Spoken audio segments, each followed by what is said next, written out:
মালদ্বীপে যে আসছিল 1 মাসও হয় নাই ভালো করে, আসার পরে আবার সরাসরি বাংলাদেশে চলে গেছে। এই ভাইটির মুখ থেকে শুনেন মালদ্বীপে আসার পরে তার কি অবস্থা হয়েছিল। মালদ্বীপ থেকে একেবারে দেশে চলে আসলেন। আসসালামু আলাইকুম। ওয়ালাইকুম আসসালাম। আপনি তো মালদ্বীপে ছিলেন। জি। মালদ্বীপ থেকে চলে আসছেন জি। একবারে? একবারে। কারণ কি? পরিস্থিতি ভালো না। ভালো না একবারে? একবারে ভালো না। কাজের কি অবস্থা? কাজের তো একদম ডিমান্ড কম। ডিমান্ড কম, তারপরে তো নতুন মানুষ যাচ্ছে। যাক যে উইরসি যায় যাক, আমার কোনো সমস্যা নাই ভাই। আমি আইছি আমার টাইমে বুঝে আইছি।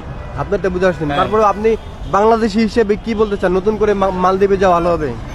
মালদ্বীপে যারা নতুন মনে করেন যায়, যার নসিব ভালো তা করতে পারবো, আর যার নসিব ভালো তা সে করতে পারবে। বুঝলেন? আপনার সাথে যে একজন ছিল সে তো অল্প কয়েকদিন ধরেই গিয়েছিল। 5 দিন এসে গেছে। কয়দিন? 5 দিন 5 দিন পরে চলে আসছে। চলে আসছে। কেন? বই অবস্থা খারাপ।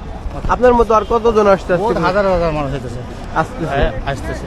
দালালের খপ্পরে পরে মালদ্বীপে এসে আজকে তাদের কি অবস্থা দেখেন। আবার ব্যাক করতে হয়েছে বাংলাদেশে। কেউ 4 দিন, কেউ 5 দিন, কেউ 1 সপ্তাহ, কেউ 2 মাস, কেউ 1 মাস।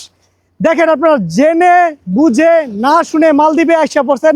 আসার পরে দালালের খপ্পরে পরে এই যে দালালের মিষ্টি কথার প্রলোভন দেখি আপনাদেরকে যে নিয়ে আসছে, কাজ দিতে পারে না, কিচ্ছু দিতে পারে না, আপনাদের কাছ থেকে যে 5 লাখ 6 লাখ টাকা নিল, এখন আপনাদের কি অবস্থা। তাই মালদ্বীপে আসার ক্ষেত্রে অবশ্যই জেনে বুঝে তারপর আসবেন, না হলে আপনাদের অবস্থা এরকম হবে 1 সপ্তাহ মালদ্বীপে টিকতে পারবেন না।